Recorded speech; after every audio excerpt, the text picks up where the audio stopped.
All right, ladies and gentlemen, welcome back to the channel. We're talking about the 11-1 Detroit Lions. Happy Thanksgiving to everybody watching this video. 23-20 home victory on Thanksgiving Day against divisional rival in the Chicago Bears.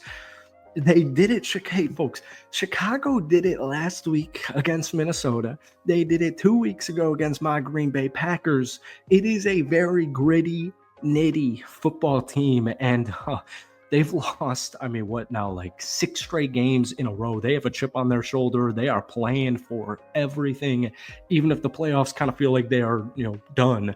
The Chicago Bears play very hard, as Detroit Lions fans know and appreciate. But folks, that game got way too close. There were way too many stupid penalties. By the way, the Detroit Lions continue to just get absolutely decimated by injuries. Muhammad came up huge with pretty much the game-clinching sack. Caleb Williams ultimately, I don't know, the Bears had like 25 seconds left. They had a timeout. They're on like the 42-yard line. They just didn't get the snap off in time, and he had to kind of chuck up a prayer, and Detroit won the football game. So I don't really care. I think Harbaugh said this 1 week ago, like, yeah, all stats matter to a certain degree, and the Detroit Lions obviously should have been winning this game like 28-24-0 at halftime, but they were up only, air quotes here, 16-0. But it really was a game of two halves here, and we're going to talk about it. But before we do, hit that like button, hit that sub button for daily NFL content. It's Thanksgiving Day, daily NFL content. Hope you guys all have a phenomenal Thanksgiving. Guys, if we try and get this video somehow to 1,000 likes for the 10 straight wins, that would mean the absolute world to me. So the game started off in complete Detroit Lion favor. I mean, there was like a point in the game halfway through the second. There were like 5 minutes left in the second quarter, and Detroit had the football for, I'm not great at math here, like 22 of the minutes. I mean, the Chicago Bears got their first down with less than, I'm pretty sure, a minute to go in the first freaking half. It was all Detroit Lions, and they put up some points on, in the third quarter, but so did Detroit, and then it was 13-0 point differential in Chicago's favor in the fourth quarter. And Detroit just kind of put their foot off their gas. There were a couple of stupid penalties. Jameson Williams, I could have sworn he got tripped. They didn't show that, but something happened on the sideline. He threw a football at Tyrique Stevenson's face, which got a chuckle out of me. It probably got a chuckle of everybody watching that football game. But when stuff like that happens, it's not good. But let's look at some team stats real quick. Detroit had the ball for 35 minutes as opposed to Chicago's 25. They had 25 first downs as opposed to Chicago's 17. And it's just like real quick, side tangent.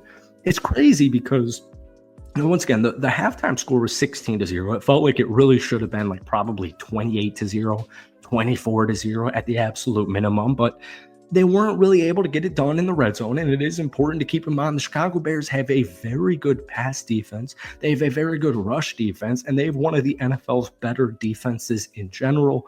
Most of these guys on the coaching staff are fighting for their jobs. It is Thanksgiving Day on the road against one of the best, if not the best team, in my opinion, in the National Football League.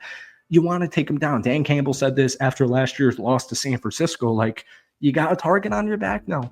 Everyone's going to want to take you down. It's like playing a top 5 team in college football on the road or even at home. You want to beat the Detroit Lions, and they're going to try as hard as humanly possible to win.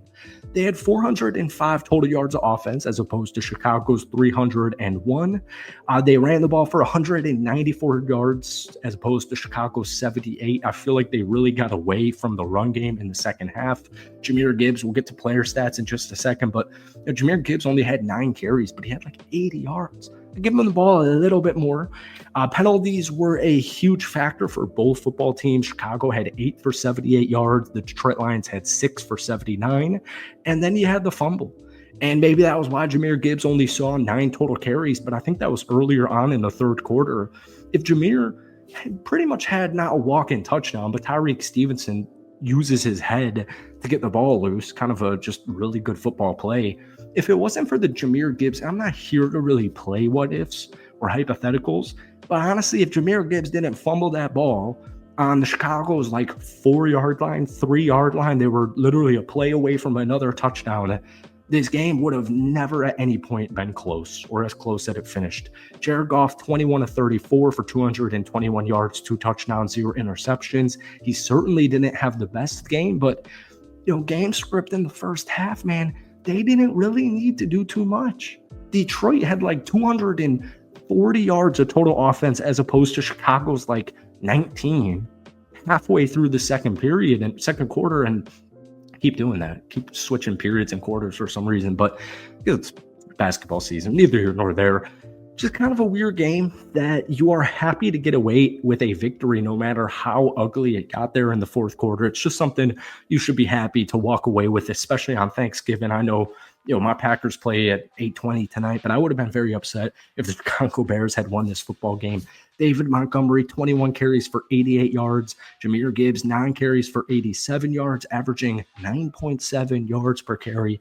But he did have that fumble, so maybe they just went in a different direction and let David Montgomery feed.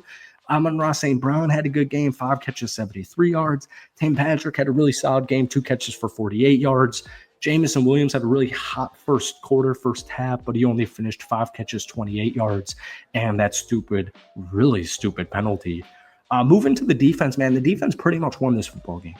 I mean, they pretty much did. There were a lot of penalties on that final drive, and Chicago just kept getting first downs, and they were on Detroit's like 20-yard line with a timeout. Detroit only had 2 timeouts left with like 40 seconds on the clock, so it's really impressive that you won this game. And we actually made a rant video yesterday saying a lot of these games you're playing playoff teams or you're playing divisional teams here in the final 6 games of the season, and they're going to play you extremely hard. And you're probably going to walk away with ugly victories. Every week is not going to be against, Jacksonville or Tennessee or Indy, where you're walking away with 24-6 wins or you're walking away with 52-6 wins. It might get a little bit gritty towards this final 6 games of the season, and that's exactly what happened today. Injuries are crazy, man. We'll talk Lions before the weekend ends, but Malcolm Rodriguez, who was already stepping in for Alex Anzalone, got injured. But just like, for example, Melifano, who's still on IR. Carlton Davis didn't play in the game. Taylor Decker is injured. So many players are just injured. Zadarius Smith got injured twice on one series. I know I'm missing a bunch more. I'm trying to think of some. I know there's a bunch. Onwuzurike didn't play in today's game. But guys really stepped up. Zadarius Smith had a sack and a half. He was all over the place. DJ Reader, huge addition in the offseason. He had 2 total sacks.